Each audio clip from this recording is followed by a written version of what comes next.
Hi, it's Joe Morgan with the Tech Leader Spotlight podcast, where we interview tech leaders to learn about their journey and leadership lessons learned along the way.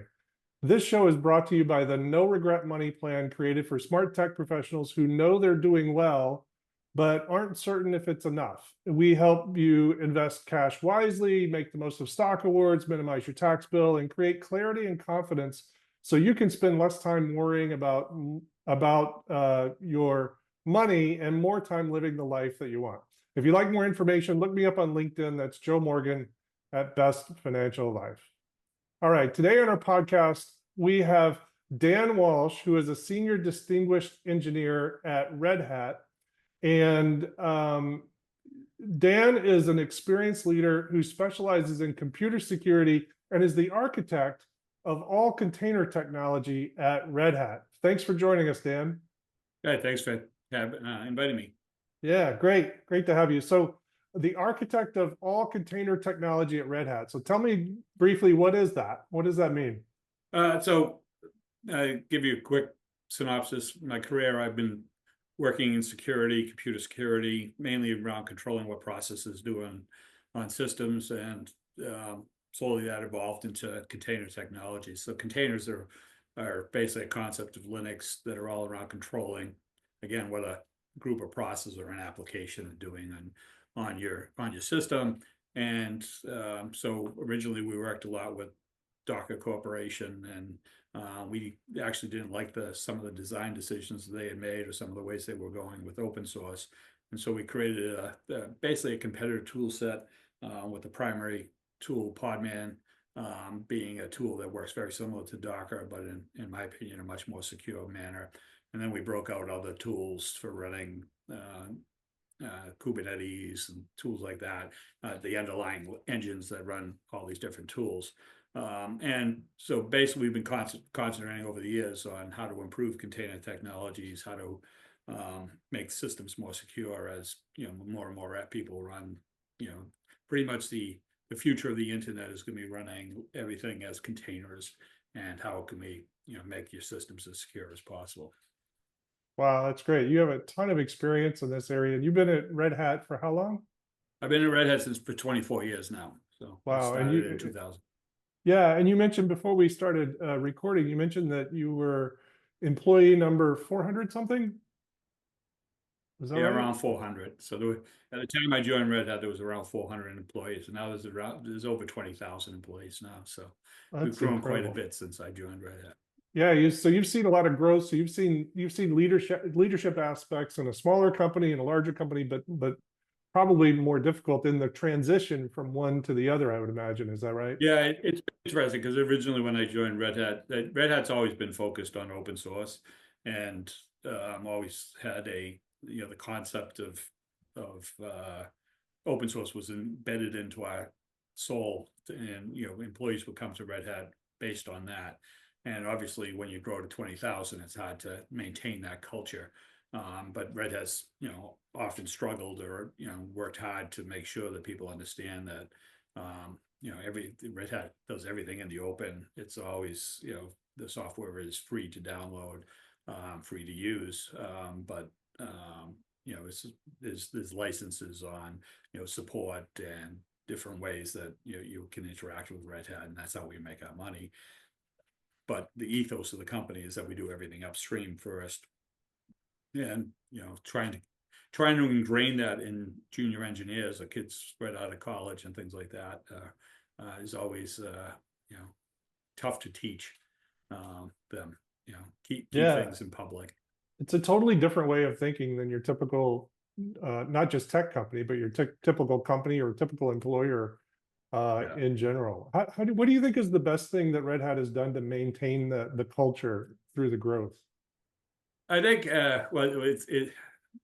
there's lots of things that are unique about Red Hat that used to be real unique before COVID happened. Red Hat always had about 40% of its work, of its staff, was remote.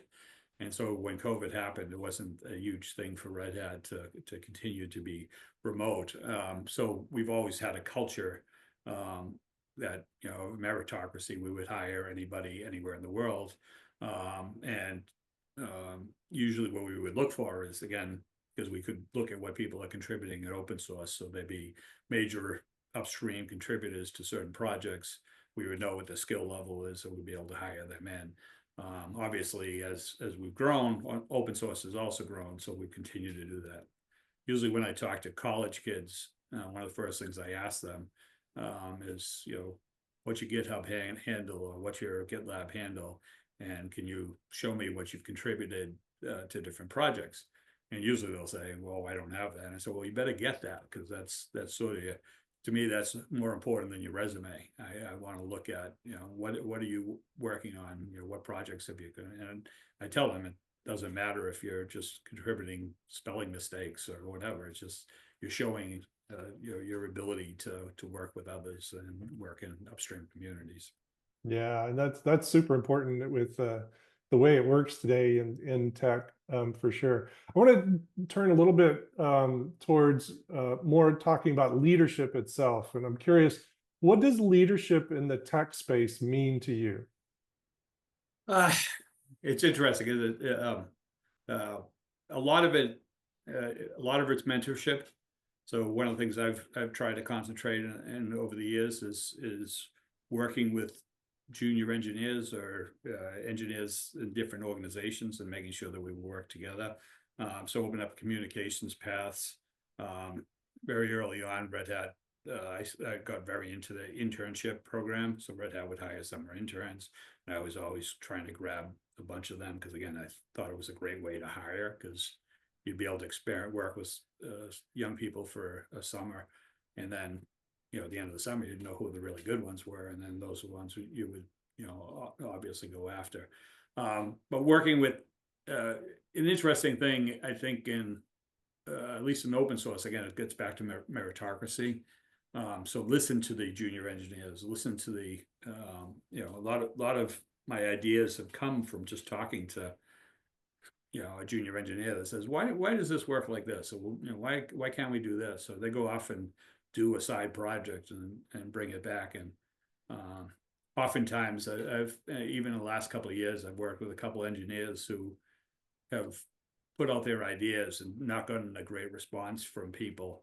And then they get discouraged and basically want to drop the project, and I'll come in and take fresh eyes on it and figure out, hey, if we did this, this, and this to this project, I think it becomes more and more important.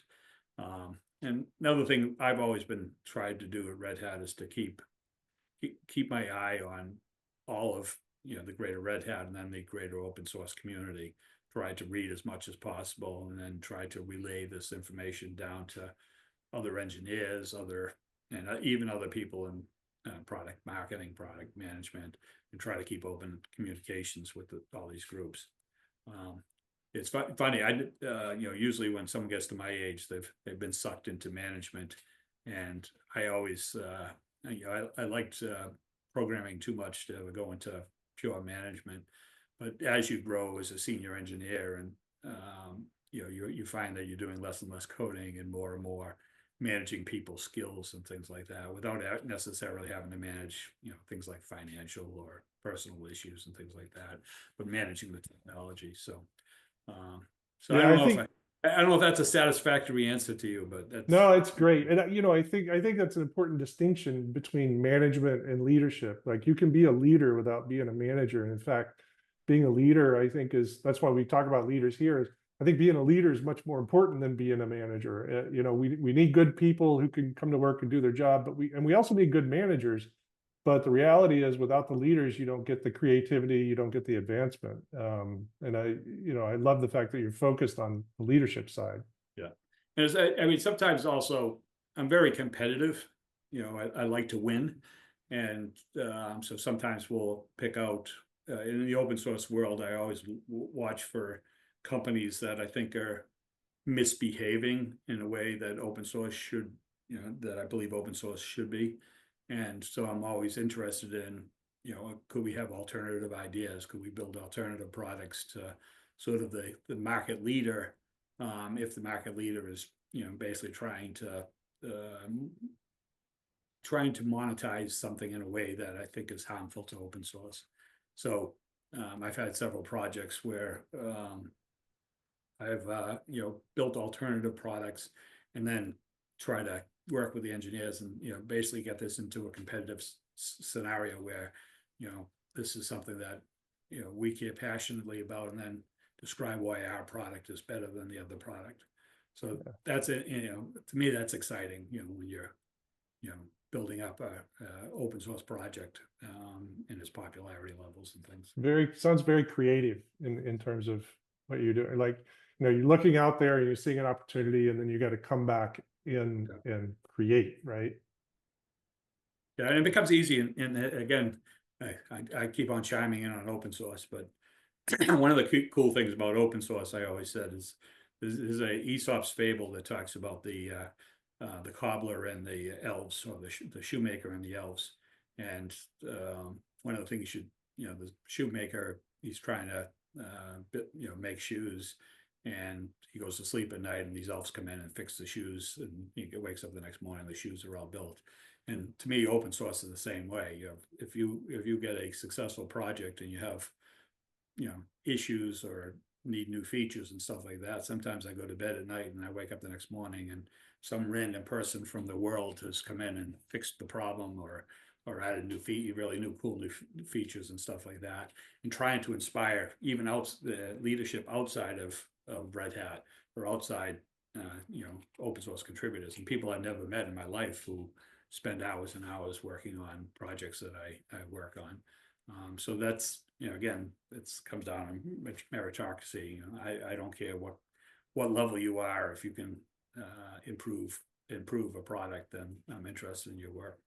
Yeah, that sounds like a huge advantage of open source, for sure. I want to turn a little bit more to the workers that are out there and the environment that they're in, which is an environment, unfortunately, of layoffs. There's layoffs everywhere, turmoil everywhere, and nobody's really immune to it.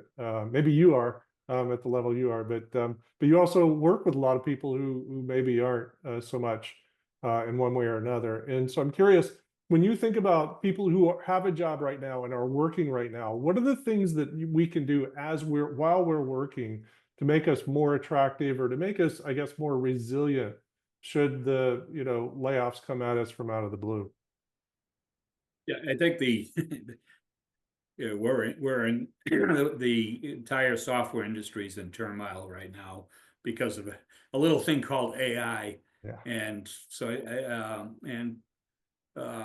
I think AI is going to be a threat to programmers, and certain categories of programmers. But I think on the plus side, if you know AI, you probably can get hired into hundreds of different companies.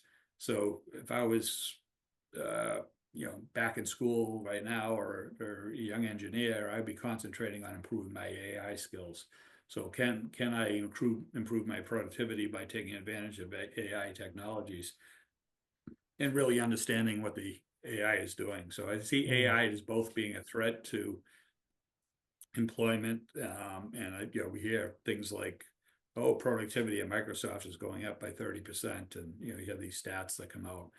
Frankly, I'm a little skeptical of that being real from what I've seen of AI at this point. But yeah, I think concentrating on your AI skills, learning how to work with the different upstream AI projects, or even looking at running AI locally on your laptop, and being able to come in with those skill levels is probably the most critical thing at this point. Yeah, that's great. So kind of like Homer Simpson said, AI is the cause of and solution to the problem, right? Although I think he was talking about alcohol, but Yeah, well, both work. but Yeah, so I think that would be the number one thing I would tell young people, or younger people, to you better fall in line. And I think in some ways this is like 1999, where you really had to understand the internet, yeah. but then we also could be on the verge of a boom or a bust. So if you for those old enough to remember when the internet was first coming, you had to understand how to use URLs and build websites. Unknown caller. Nope. All those skills had become critical at that point. And I see AI as being a similar inflection point at this point.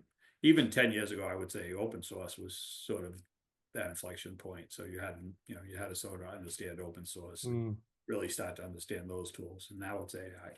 yeah, for sure. Great.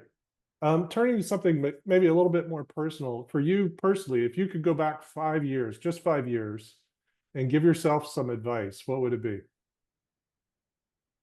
Hmm. um, Besides study AI. yeah, know it. Yeah, go work for NVIDIA. Get a job Yeah. at. That's an Um, easy one. uh, that's a hard question. I don't know. If I went back many years ago, I would have switched into robotics because Mm, I think that the whole field of AI and robotics is a really cool to actually see your tooling. So actually, a couple of years ago, I did switch to a project called Rivos, which was basically putting the operating system into cars and modernizing the way that automobiles are using operating systems into a car. So 5 years ago, I was making some switches in my own career, similar to that. So I think my entire career was always about learning, always trying to learn and continue to follow what's going on in the industry. But I don't know if I went back in a time machine that I would tell myself to do something very different than what I was doing at that time. So yeah, that's a great. cop out. I know you want me to give you a better answer than that. No, that's totally fine. That's great. That's great. Well, I appreciate you joining us, Dan. Your openness is very appreciated, and your experience as well, in terms of what you shared. Is there anything else you'd like to add before we sign off? No, it's just great meeting you, great talking to you, and um, good luck to everybody out there as we go through the AI shift in computer systems. Great. Thanks so much. So, just as a reminder, this is sponsored by the No Regret Money Plan, where we teach tech leaders to gain clarity and control over their finances so they can live out the rest of their life with intention. And if you want to know more about us, just reach out to me. Find me on LinkedIn, Joe Morgan at Best Financial Life. Thanks so much.